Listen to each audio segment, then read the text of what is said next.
스마트폰의 대중화로 이전에 없던 새로운 다양한 문화가 생겨났는데요. 그중 하나가 바로 인플루언서의 등장입니다. 여러분, 인플루언서가 누굽니까? 유튜브나 인스타그램 등 SNS상에서 수많은 사람들에게 온라인상에서 영향력을 미치는 사람이죠. 이미 우리는 적게는 여러 명, 많게는 수십 명의 인플루언서 채널을 구독하고 있습니다. 그렇다면 이렇게 많은 사람들이 인터넷 무대에 등장하게 된 근본적인 이유가 뭘까요? 간단합니다. 오늘날은 사람들의 관심이 곧 돈이 되는 시대이기 때문입니다. 예를 들어서 유튜브 영상 아래 나와 있는 조회수나 좋아요 숫자나 구독자 숫자는 단순한 지표를 넘어서 막대한 돈을 벌어다주는 기준이 되는 거예요. 실제로 잘 나가는 유튜버들의 수익이 이를 증명합니다. 이 사람들은 일반적인 직장인들의 1년 연봉을 무려 한 달 사이에 벌어들이는 엄청난 수입을 자랑하고 있죠. 그래서 이렇게 우리 10대 친구들 사이에 유튜버, 인플루언서가 인기 장래 희망으로 꼽힌 지가 꽤 됐습니다. 의사나 변호사나 이런 직업들과 앞다투는 상위권에 랭크된 지가 꽤 됐어요. 한편으로는 이런 현상이 가져다주는 부작용도 만만치 않은데 어떤 사례들이 있었습니까? 선정적이며 자극적인 그런 가짜 뉴스를 퍼뜨리거나 타인의 관심을 역이용해서 부당한 이익을 취하는 사람들이 계속해서 늘고 있죠. 최근에도 유명 인플루언서들이 연루된 코인 사기 사건이 뉴스에도 보도가 됐습니다. 그리고 자기가 판매하는 제품을 허위 과장 광고를 하든지 협찬을 받지 않은 것처럼 뒷광고를 하든지 이러한 사례들이 계속 있는 거예요.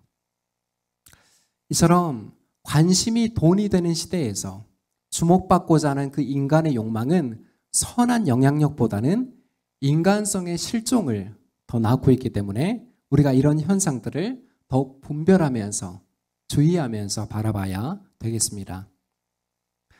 오늘 사도행전 강의 여섯 번째 시간에도 사람들의 관심이 모두 다 한 곳에 쏠려 있는데 그게 무슨 일 때문입니까? 지난 시간에 살펴본 대로 성전 미문 곁에 앉아있던 그 40년 된 하반신 장애인에게 기적 같은 치유가 일어났기 때문입니다. 자연스레 군중들은 그 장애인을 일으켜 세운 베드로와 요한을 주목했습니다.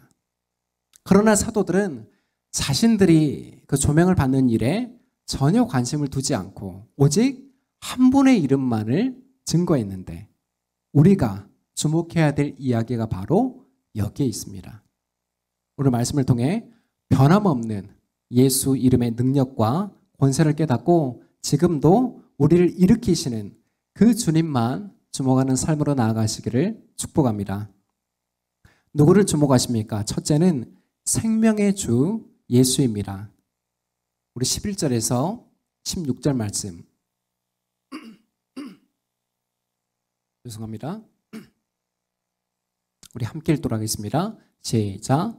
그 사람이 베드로와 요한 곁에 머물러 섰는데 사람들이 모두 크게 놀라서 솔로몬 행각이라고 하는 곳으로 달려와서 그들에게로 모여들었다.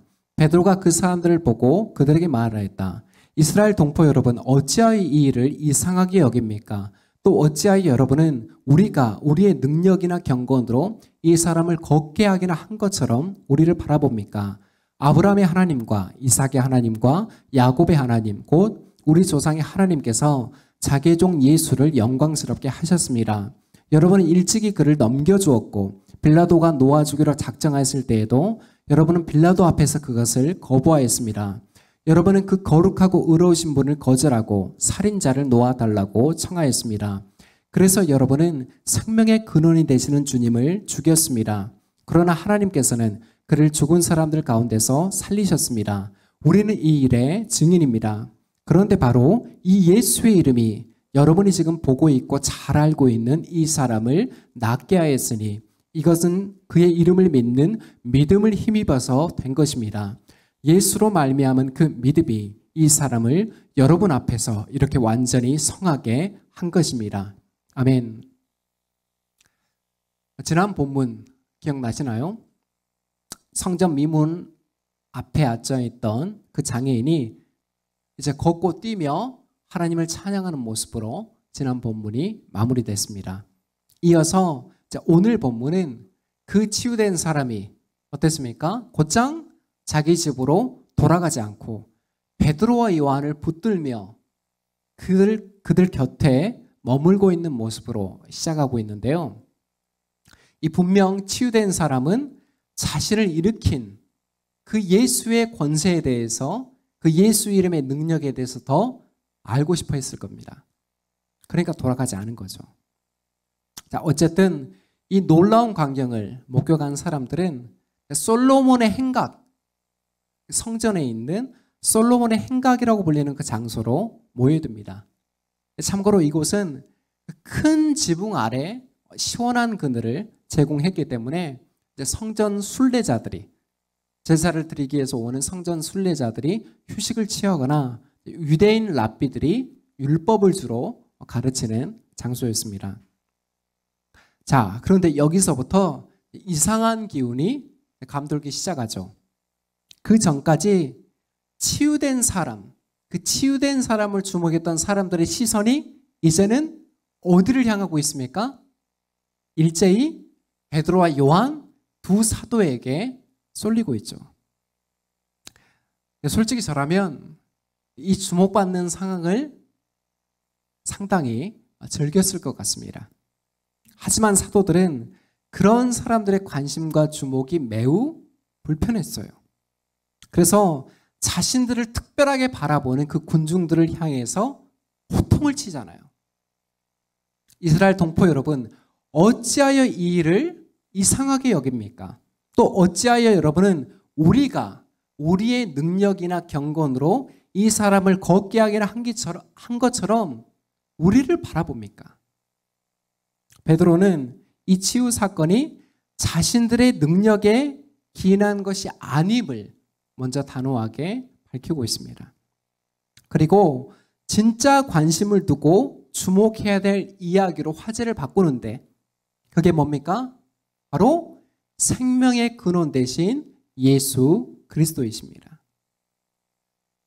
자, 이후에 솔로몬 행각에 울려 퍼진 베드로의 설교는 간단해요. 첫째, 아브라함과 이삭과 야곱의 하나님, 곧 우리 조상의 하나님께서 자신의 종 예수를 영광스럽게 하셨지만 너희 유대인들이 이 예수를 십자가에 매달아 죽였다는 것이죠. 하지만 하나님께서 그 예수를 무덤에서 살리셨고 자신들이 이 부활의 증인임을 선포합니다. 둘째로 지금 너희가 보고 있는 이 사람을 낫게 한 것은 우리가 아니라, 우리의 능력이 아니라 뭐라고요? 생명의 근원 대신 예수 이름의 능력임을 선포합니다. 또한 이 예수의 이름을 믿는 믿음도, 예수 이름을 믿는 믿음도 함께 강조를 하고 있는데요.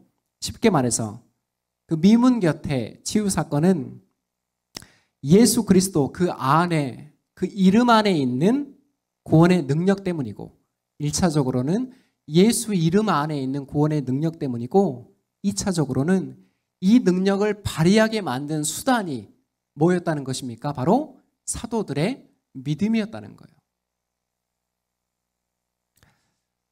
작년 2월 기독교 윤리 실천 운동에서 2023년 한국교회 사회적 신뢰도 조사 결과를 발표했습니다. 구체적인 통계를 보면 교회를 신뢰한다는 긍정적인 응답이 21%, 교회를 신뢰하지 않는다는 부정적인 응답이 74%로 나타났습니다. 안타깝게도 3년 전에 진행된 같은 조사에 비해 10% 가까이 긍정평가가 쪼그라든 수치입니다. 이를 두고 류지성 고려대 경영학과 특임 교수는 언론 인터뷰에서 이렇게 밝혔습니다. 예수 그리스도가 교회의 머리 되심을 철저하게 인정하는 모습이 있으면 좋겠습니다. 지금의 한국 교회는 목사나 장로, 어떤 소수의 사람들이 교회를 자기 것으로 주장하는 듯한 모습을 많이 보이는데, 그로 인해 왜곡되거나 신뢰받지 못한 모습이 한국 사회에 부정적인 영향을 끼치고 있는 것 같습니다. 여러분 어떻습니까? 저도 이 기사를 어제 읽으면서 작년에 제가 개인적으로 접했던, 지금 여러 분쟁과 갈등을 겪고 있는 그 교회들의 그 부정적인 사건들이 머릿속에 잠시 떠올랐어요. 참 뼈아픈 그런 지적이지만 오늘날 교회가 정직하게 직면해야 될 소리임은 분명한 것 같습니다.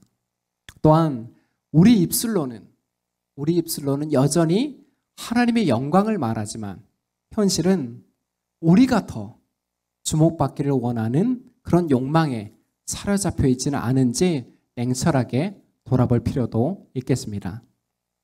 사랑하는 여러분, 오늘 사도들을 한번 보십시오. 솔로몬 행각을 가득 메운 사람들이 하나같이 그들을 주목했지만 어땠습니까? 베드로와 요한은 조금의 미동도 조금의 반응도 보이지 않았습니다. 오히려 자신들에게 쏠린 그 시선을 즉각 누구에게로 돌리게 만듭니까? 예수에게로 돌리게 만드는데 그 이유가 뭡니까? 물론 하나님의 영광을 가로채지는 않을까에 대한 거룩한 두려움이 있었겠죠. 지도자의 자리, 리더의 자리는 이게 항상 가장 큰 아킬레스건입니다. 하나님의 말씀을 선포하지만 아이러니하게도 하나님의 영광을 가로챌 수 있는 자리에 있는 거예요. 그래서 그런 거룩한 두려움이 사도들에게 있었습니다. 하지만 그보다는 비록 유대인들이 무지해서 예수님을 십자가에 못 박았지만 그럼에도 부활하신 예수만이 생명의 근원이 되시기 때문입니다. 조금 전에 있었던 그 치유 사건이 무슨 증거입니까?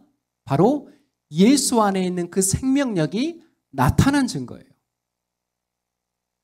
예수 이름의 권세를 의지하여서 믿음으로 능력을 선포할 때 오늘도 주님은 꺼져가는 우리의 인생을 찾아오셔서 참 생명을 불어넣어 주시리라 믿습니다. 또한 이 하늘의 비밀을 아는 성도는 인정 욕망의 시대 가운데, 인정받지 못해서 안달난 이 시대 가운데 굳이 자신을 드러내지 않고 다른 것에도 주목할 필요가 없는 참 자유, 진정한 자유를 누리게 될 것입니다. 우리 예수님 말씀하셨죠? 진리를 알지니 진리가 너희를 자유케 하리라. 바라기는 이 예수 생명의 물줄기가 우리 공동체를 통과해서 세상으로 힘차게 뻗어나가기를 간절히 소망합니다. 누구를 주목하십니까? 둘째는 용서의 주 예수입니다. 우리 17절에서 21절 말씀 함께 읽도록 하겠습니다. 시작. 그런데 동포 여러분은 여러분의 지도자들과 마찬가지로 무지해서 그렇게 행동했다는 것을 나는 알고 있습니다.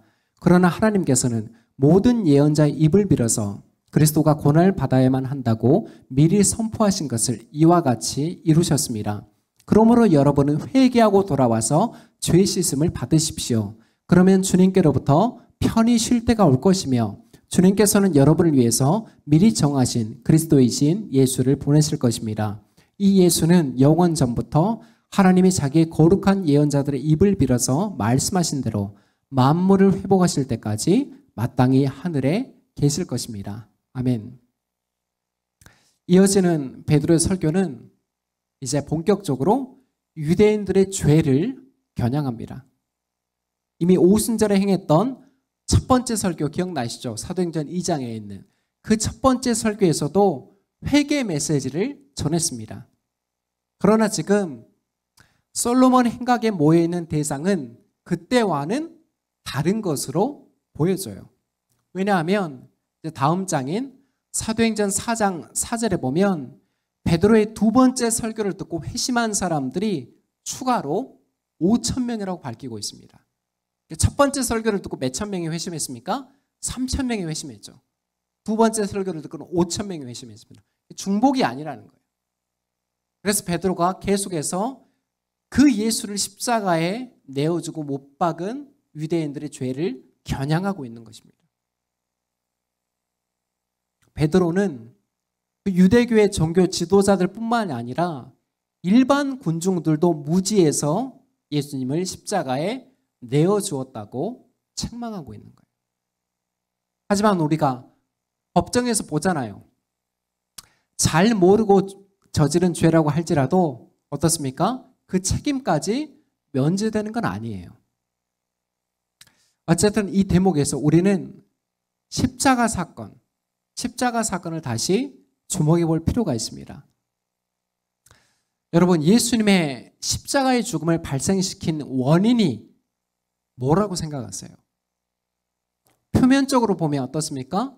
가룟 유다의 배반으로 우연히 일어난 그런 불행한 사건으로 볼 수도 있죠. 또한 그 유대교 지도자들의 선동과 군중들의 무지함이 빚어낸 비극적인 역사로도 볼 수 있습니다. 하지만 이 둘 다 궁극적인 원인은 될 수가 없어요. 왜냐하면 여러분 18절을 보십시오. 베드로가 이 십자가 사건의 궁극적인 원인을 어떻게 해석하고 있습니까? 예수님이 십자가에 달리신 진짜 이유가 뭐라고요? 진짜 이유는 선지자들을 통해서 구약에 미리 말씀하신 예언의 성취라는 것입니다. 장차 오실 메시아는 군대를 거느리고 천하를 호령하는 그런 왕이 아니라 구약이 예언하는 메시아는 어떤 모습이었습니까? 겸손하게 어린 나귀를 타고 오시는 고난받는 종이었습니다. 이사야 53장에 나오잖아요. 그가 찔림은 우리의 허물을 인하며 그가 상함은 우리의 죄악을 인함이라. 이사야는 분명하게 오실 메시아가 고난받는 종이라고 예언했어요. 예수님 태어나시기 500년 전에. 우리 예수님께서 왜 이렇게 볼품없이 오셔야만 했습니까? 그래야만 모든 사람을 위한 대속 제물로서 하나님의 구원 역사를 이룰 수가 있기 때문이에요. 베드로는 이런 십자가 사건의 의미를 밝히 드러내면서 유대인들에게 회개를 촉구합니다. 회개 정의에 대해서 제가 수차례 강조했었죠. 진정한 회개란 감정적인 어떤 슬픔이나 뉘우침을 넘어서 허무하고 덧없는 과거와 손절하고 인생의 방향을 하나님께로 돌이키는 것을 의미합니다. 하나님을 떠나서 불순종과 무지 그리고 자기 중심적 삶이라는 그 멸망의 길에서 살다가 이제는 십자가 복음을 통과해서 생명의 길로 유턴하는 그 결단이 바로 뭐라고요? 회심입니다. 성경이 누가 그리스도인이라고 얘기합니까? 회개하고 회심한 사람을 그리스도인이라고 얘기합니다. 주 예수 내 맘에 들어와 계신 후 변하여 새 사람 되고 내가 늘 바라던 참빛을 찾음도 주 예수 내 맘에 오심 주 예수 내 맘에 오심 주 예수 내 맘에 오심 물밀듯 내 맘에 기쁨이 넘침은 주 예수 내 맘에 오심. 사랑하는 성도 여러분, 조금 전에 이 찬양이 진정 우리 각 사람의 고백이 맞습니까? 제 책에도 썼지만 제가 또래보다 비교적 늦은 20살이 돼서야 처음으로 그때 여자친구를 사귀었습니다. 조수간 친구들은 뭐 초등학교, 중학교, 고등학교 때 여자친구를 사귀었는데 저는 목사 아들이라서 그런지 어쨌든 20살에 처음으로 여자친구를 사귀었어요. 벌써 20년이 훌쩍 넘은 일이지만 여러분 그때 감정을 제가 어떻게 잊을 수가 있겠습니까? 그토록 애타고 간절하게 구애했던 그 제 마음을 받아줬다는 그 사실 하나에 정말 세상을 다 가진 기분이었습니다. 무슨 말씀을 드리고 싶냐면 이와 동일하게 우리가 회개하며 돌이킬 때 하나님은 회개하고 돌이킬 때 하나님이 우리를 받아주셨다는, 우리를 용납해 주셨다는 그 용서의 은혜, 그 죄사함의 기쁨을 우리 안에 넘치도록 부어주십니다. 여러분, 우리가 거듭날 때, 회심할 때 경험하는 정서가 바로 이거예요. 하나님이 나를 받아주셨다. 내 마음대로, 내 뜻대로 봇빛 불린 망아지처럼 멸망의 길을 걸어가면 살아가던 나를, 그런 나를 위해 그 독생자를 십자가에 내어주시고 값없이 나를 받아주셨다.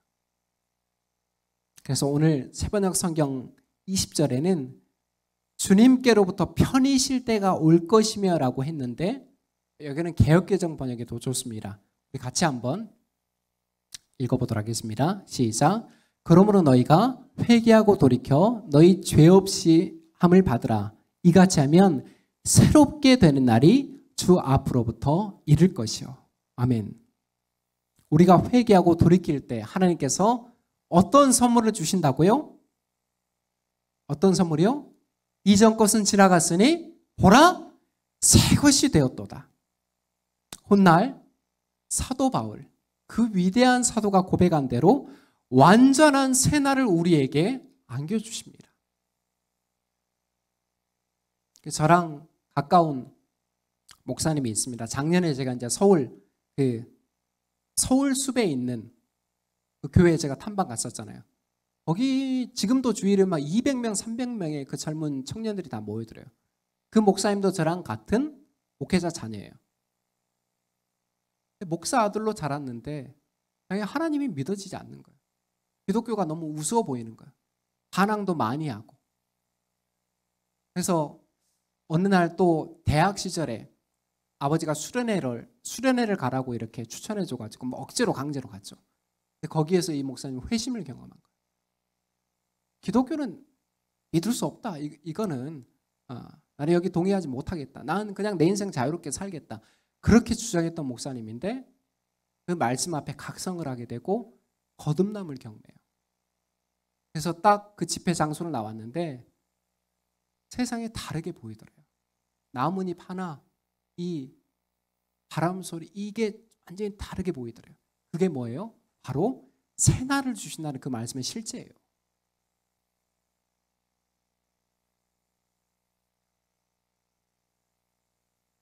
하나님께서 완전한 새날을 선물로 이렇게 주십니다. 또한 인생의 짐에 짓눌려서 힘겹게 내뱉는 그 우리의 가쁜 호흡을 하나님의 통치 안에서 누리는 하늘의 숨결로 바꿔주십니다. 오늘도 수고하고 무거운 짐을 이고 나오신 여러분께 제가 드릴 것은 없지만 이 용서의 주님, 이 평화의 예수를 경험함으로 새 힘을, 새 날을 얻게 되시기를 다시 한번 축복합니다.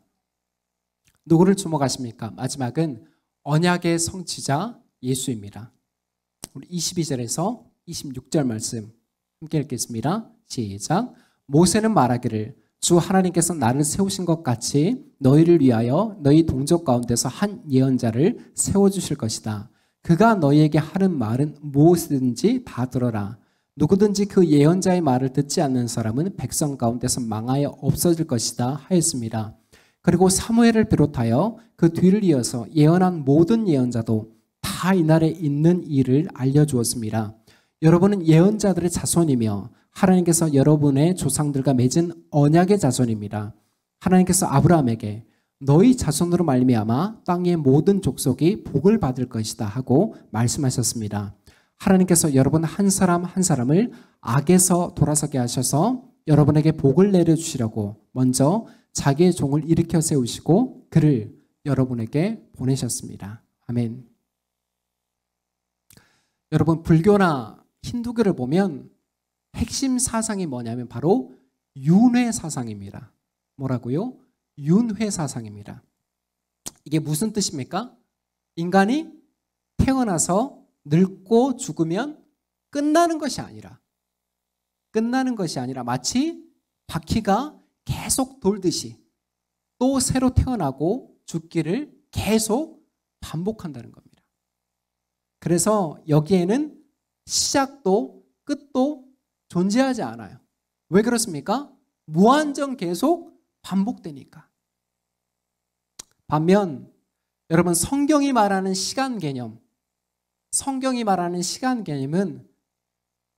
처음과 끝이 분명하게 있는데 이 역사를 주관하신 분이 누구입니까? 이 역사를 주관하신 분 누구예요? 바로 예수 그리스도입니다. 예수님 뭐라고 얘기해요? 요한계시록에서 나는 처음이요 나중이다. 알파와 오메가 되신 예수님. 오늘 베드로의 설교에서 마지막으로 강조되는 부분이 뭐냐면 바로 예수님께서 언약의 성취자로 오셨다는 사실입니다. 22절에도 보면 모세가 하나님께서 자신을 세운 것 같이 이후에 이제 한 선지자를 세우겠다고 예언하고 있는데 그 인물이 누구입니까? 언뜻 보면 모세의 후계자인 여호수아처럼 보이죠. 그런데 여러분 히브리어 단어 여호수아, 이 여호수아를 그리스어로 쓰면 어떻게 되는지 아세요? 히브리어 단어 여호수아를 그리스어로 쓰면 예수가 됩니다. 그래서 초대교회는 이 두 이름의 유사성 때문에 모세가 예언한 선지자를 예수 그리스도로 이해했습니다. 그뿐만 아니라 이 선지자 곧 예수님에 대한 예언은 이후에 사무엘과 여러 선지자를 통해서도 거듭해서 선포되고 있습니다.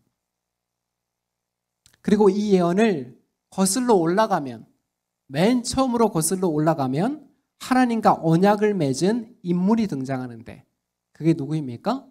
믿음의 조상 아브라함이죠. 결국 베드로의 설교는 군중들로 하여금 나사렛 예수가 궁극적으로 아브라함과 맺은 언약을 성취하기 위해 오신 분이라는 충격적인 결말을 가져다 줍니다. 유대인들의 자부심이 뭐예요? 유대인들의 자랑이 뭐였어요? 우리가 아브라함의 후손이다. 우리가 이스라엘 하나님이 선택하신 선민이다. 근데 베드로가 지금 뭐라고 얘기하는 거예요? 너희가 십자가에 매달아 죽인 예수가 아브라함의 언약을 통해서 오실 메시아다라는 거예요. 얼마나 충격이에요 이게. 자기들의 자부심과 모든 기대가 다 산산이 깨지는 겁니다. 우리가 메시아를 죽였구나. 우리가 그토록 기다리던 그리스도를 우리 손으로 죽였구나. 그래서 이 장에서 우리가 어찌할 거라는 회개와 통탄이 이 대목 때문에 일어난 거예요.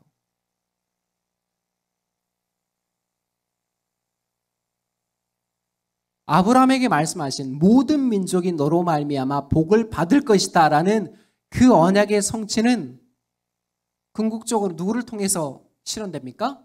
예수님과 예수님이 선포하신 하나님 나라를 통해서 임할 복이 아브라함에게 예언했던 그 복과 동일한 것입니다. 그 복이 이 복이에요. 저희 채린이가 올해 이제 초등학교에 입학할 나이가 되니까 이제 아빠에게 하는 질문도 같이 성장함을 느낍니다. 오늘날 저한테 이렇게 묻더라고요. 아빠, 우리는 예수님을 실제로 본 적이 없잖아. 근데 어떻게 믿을 수가 있어? 여러분, 아이들의 질문을 가볍게 넘기지 마십시오. 왜냐하면 그 질문이 우스워 보여도 그 질문에는 본질을 찾는 순수함이 있기 때문이에요. 어쨌든 이 질문을 받고 제가 바로 답변하기가 어렵더라고요. 그래서 한참을 생각한 뒤에 제가 이렇게 말했습니다. 체리나, 예수님은 2000년 전에 그 이스라엘 땅에서 활동하신 분이야. 너도 알지? 예수님이 아픈 사람들도 많이 고쳐주시고 여러 기적들도 많이 행하셨잖아. 성경에 나오는 대로 그거는 신화가 아니라 실제로 있었던 역사적인 사건이야. 그리고 무엇보다 예수님께 중요한 일은 우리의 죄를 대신 담당하신 일이야. 그래서 골고다 언덕에서 십자가에 달려 죽으셨고 3일 만에 무덤에서 부활하셨지. 안타깝게도 이후에는 하늘로 올라가셨지만 지금도 예수님은 하나님 우편에서 우리를 지켜보면서 기도하고 계셔.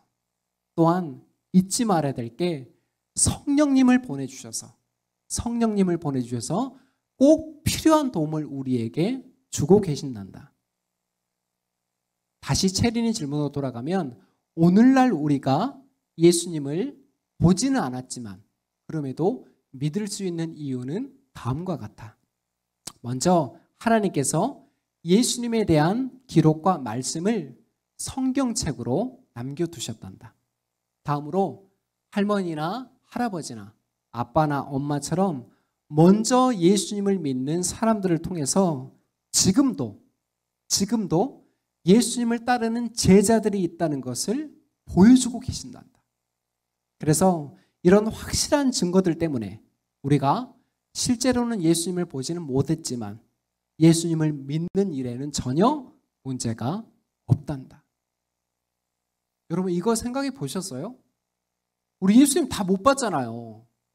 근데 어떻게 믿냐고요? 네? 이 아이의 질문에 본질적인 물음이 들어가 있는 거예요.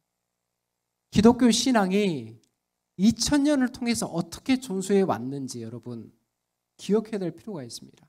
공부해야 될 필요가 있고 탐구해야 될 필요가 있습니다. 여러분 기독교는 맹목적인 종교가 아니에요. 그냥 덮어놓고 믿는 종교가 아니에요. 기독교는 역사성이 있는 종교입니다. 하나님 믿지 않는 일반 역사학자들도 뭐라고 얘기해요? 나사렛 예수의 실존을 인정합니다. 신화 속의 인물이 아니라고 얘기해요. 그러면 선택지가 뭐예요? 나사렛 예수를 그냥 위대한 성인으로 받아들일 것인지 아니면 살아계신 하나님의 아들로 받아들일 것인지 선택지는 두 가지밖에 없는 거예요. 체린이의 그 질문이 어떻습니까? 그리고 그에 대한 저의 답변이 여러분께도 적절한 답변과 도전이 되셨습니까? 제가 한국교회 위기에 대해서 설교에서 수차례 말씀드렸습니다.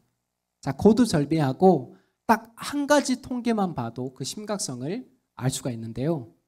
유치부, 아동부, 청소년부, 대학부, 청년부 이렇게 다음 세대로 불리는 비율이 이 다음 세대의 비율이 현재 교회 안에 몇 프로 정도나 될까요?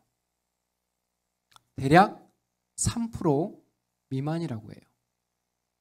여러분 잘 기억하십시오.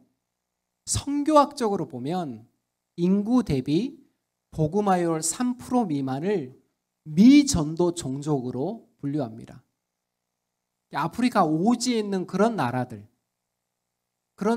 미전도 종족이라고 분류를 해요. 과거 1200만 성도를 자랑했던 한국교회가 이제는 명맥이 끊길 위기에 처했다고 해도 결코 과언이 아닌 겁니다. 하지만 우리 팔로교회는 여전히 어떻습니까? 소망이 있습니다. 한 예로 2주 전에 다녀왔던 우리 중고등부 비전 트립에 우리 성도님들이 적지 않은 후원과 기도로 마음을 모아주셨습니다. 목회자로서 그 안에 담겨있는 마음과 중심들을 보면서 이런 확신이 들었습니다. 아, 우리 팔로교회 영적 계승의 비전이 보이는구나. 다시 한번 마음을 모아주신 성도님들께 감사드리며 아브라함에게 약속하신 그 만민을 위한 복이 예수를 따르는 우리 공동체를 통해서 더 힘있게 더 세상 가운데 드러나기를 주님의 이름으로 축복합니다. 말씀을 정리합니다. 오늘은 사도행전 강의 6번째 시간으로 누구를 주목하십니까? 라는 제목으로 말씀의 교훈을 받았습니다.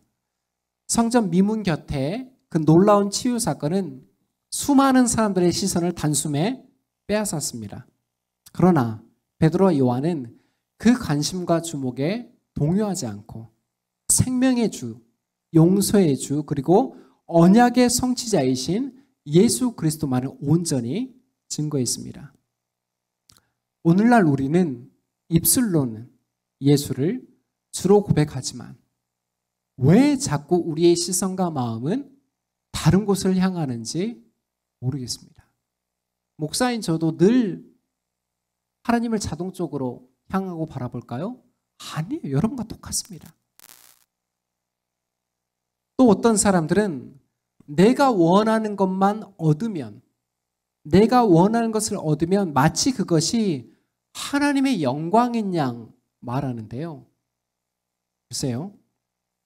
저는 그런 제스처보다 그 열매들이 정말 하나님께로부터 온 것인지 말씀 앞에 정직하게 서는 자세가 더 우선이라고 생각합니다.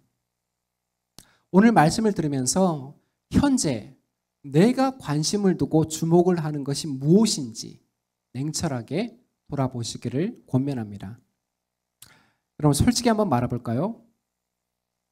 우리의 시선이 가장 많이 머무는 곳은 그게 돈이 됐든 그게 물건이 됐든 어떤 권력이 됐든 그게 우리에게 정말 필요해서가 아니라 없어도 돼요. 우리에게 지금 중요한 거 필요한 건 다 갖고 있습니다. 21세기를 살아가는 이 사회. 정말 그건 필요한 게 아니라 뭐라는 거예요? 우리가 욕망하는 거예요. 필요해서 우리가 주목하는 게 아니라 욕망하기 때문에 주목하는 것입니다.